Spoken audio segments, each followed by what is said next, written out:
ವಿಶ್ವವಿಖ್ಯಾತ ಮೈಸೂರು ಇಲ್ಲಿ ರಾಜ್ಯ ಮಟ್ಟದ ಕೃಷಿ ಮೇಳ ಸತತ 3ನೇ ವರ್ಷ ಇವತ್ತು ನಾವು ಮೈಸೂರಲ್ಲಿ ಇದನ್ನು ಆಯೋಜನೆ ಆಗಿರುವಂಥದ್ದು ನೋಡ್ತಾ ಇದ್ದೀವಿ.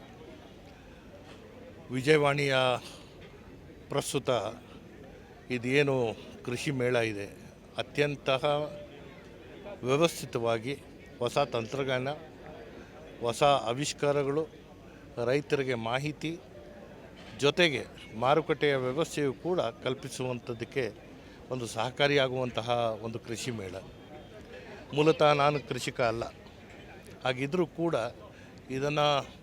ಇದರ ಬೆಳವಣಿಗೆ ಮತ್ತು ಇದರ ಲಾಭ ಜನರಿಗೆ ಯಾವ ರೀತಿಯಲ್ಲಿ ಮುಟ್ತಾ ಇದೆ ಅದರಿಂದ ಆಕರ್ಷಣೀಯವಾಗಿ ನಾನು ಇವತ್ತು ಇದರ ವೀಕ್ಷಣೆಗಾಗಿ ಬಂದಿದ್ದೇನೆ. ಭಾಳ ವ್ಯವಸ್ಥಿತವಾಗಿ ಇದನ್ನು ಮಾಡ್ಕೊಂಡು ಬಂದಿದ್ದಾರೆ. ಇವತ್ತು ವಿಶೇಷವಾಗಿ ವಿಜಯವಾಣಿಯವರು ಶೈಕ್ಷಣಿಕವಾದಂತಹ ಪ್ರಗತಿ ಆಗಿರ್ಬೋದು, ಕೈಗಾರಿಕಾ ಪ್ರಗತಿ ಆಗಿರ್ಬೋದು, ಕೃಷಿ ಪ್ರಗತಿ ಆಗಿರ್ಬೋದು, ಎಲ್ಲ ಕ್ಷೇತ್ರದಲ್ಲೂ ತಮ್ಮನ್ನು ತಾವು ತೋರಿಸ್ಕೊಂಡು ಈ ರೀತಿಯ ಕಾರ್ಯಕ್ರಮಗಳು ಆಯೋಜನೆ ಮಾಡ್ತಿರುವಂಥದ್ದು ಅತ್ಯಂತ ಹೆಚ್ಚಿನ ಮಟ್ಟದಲ್ಲಿ ಶ್ಲಾಘನೀಯವಾದಂಥದ್ದು. ಕೃಷಿ ಅಂತ ಬಂದಂತಹ ಸಂದರ್ಭದಲ್ಲಿ ಇವತ್ತು ರೈತರ ಸಮಸ್ಯೆ ಒಂದು ಕಡೆಗಿದೆ, ರೈತರ ಬೇಡಿಕೆ ಒಂದು ಕಡೆಗಿದೆ, ರೈತರು ಬೆಳೆಯುವಂತಹ ಬೆಳೆಗಳಿಗೆ ಮಾರುಕಟ್ಟೆಯ ವ್ಯವಸ್ಥೆ ಒಂದು ದೊಡ್ಡ ಸವಾಲಾಗಿ ನಮ್ಮ ಮುಂದೆ ಇದೆ. ಎಲ್ಲದಕ್ಕಿಂತ ಮಿಗಿಲಾಗಿ ಹವಾಮಾನ ಮತ್ತು ಮಳೆ ಆಧಾರಿತ ಬೆಳೆಗಳು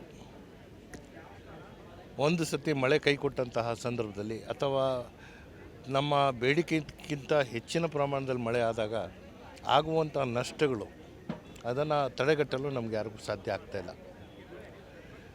ಬಹುಶಃ ಸ್ವಾತಂತ್ರ್ಯ ಬಂದ ನಂತರ ರಾಜ್ಯದಲ್ಲಿ ಖುಷ್ಕಿ ಭೂಮಿನ ನಾವು ನೀರಾವರಿ ಭೂಮಿಯಾಗಿ ಹೆಚ್ಚಿನ ಪ್ರಮಾಣದಲ್ಲಿ ನಾವು ಮಾಡಿದರೂ ಕೂಡ ಇನ್ನೂ ಹೆಚ್ಚಿನ ರೀತಿಯಲ್ಲಿ ನೀರು ಹರಿಸುವಂಥ ಕೆಲಸ ನಾವು ಮಾಡಬೇಕು.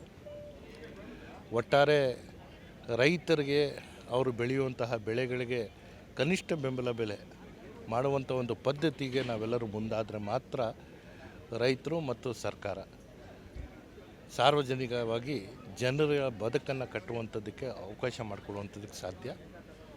ವಿಜಯವಾಣಿಯವರು ತಗೊಂಡಿರುವಂಥ ಈ ಪ್ರಯತ್ನಕ್ಕೆ ಜನರ ಮೆಚ್ಚುಗೆ, ನಮ್ಮೆಲ್ಲರ ಮೆಚ್ಚುಗೆ ಇದ್ದರೂ ಕೂಡ ಇದರಿಂದ ರೈತಾಪಿ ಜನರಿಗೆ ಆಗಬೇಕಾಗಿರುವಂತಹ ಅನುಕೂಲಗಳು ಇನ್ನೂ ಹೆಚ್ಚಿನ ಪ್ರಮಾಣದಲ್ಲಿ ಆಗಲಿ ಅಂತ ನಾನು ಶುಭ ಕೋರುತ್ತೇನೆ.